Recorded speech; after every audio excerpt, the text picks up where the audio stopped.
When it comes to stage communication, there are 3 questions that we ask ourselves before any of our communicators get on stage to start casting vision for what it is they are talking about. And you notice I said casting vision. We're not, because Pastor Craig preaches, and then the campus pastor or stage communicator intros the message and closes the service. We are not giving announcements. We are leading with vision, and that's very important to realize that it's not, hey, I'm just up there to convey information. No, we want to compel people to action because there's a reason why we're doing that. So 3 things we want to ask ourselves before we go on stage is, what do we want people to know?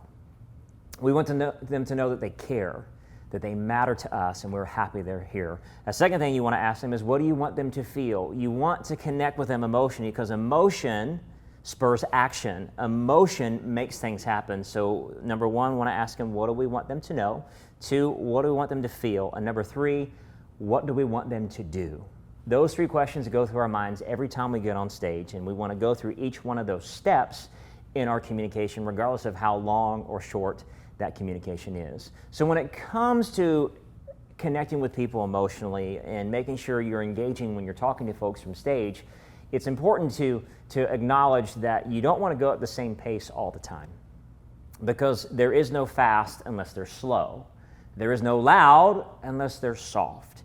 And what makes fast is you bring some slower pace to your communication. That keeps the audience and keeps the congregation, if that's what you call them, in tune with what you're communicating and how you're saying things. And a lot of times, something that folks will do that we found to be very effective is a well-timed pause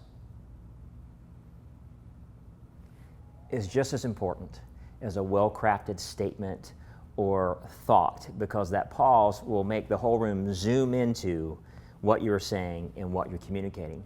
Other things that help out when it comes to communication is body language and how you are moving when you are talking about something. So if you're being very emphatic and you're using maybe a faster pace or a louder volume for something, that your body language matches that. And if you're really, really quiet, same way, your body language will match that. And another thing that really helps the audience hone in on what you're saying, for instance, say you have a service that you're needing to get people out of because you're too full and you need to create room for new people to be able to come to your church.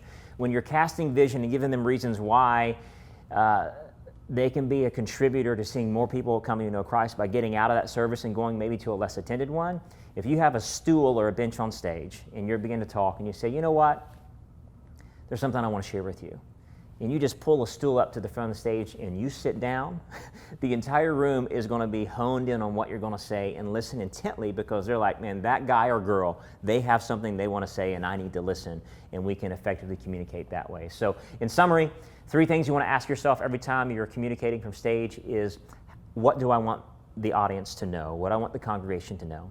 2, what do I want them to feel? And 3, what is it that I want them to do and use? Faster pace, slower pace, different types of volume, and good body language to reinforce everything you're saying. We found it effective, and hopefully you will too.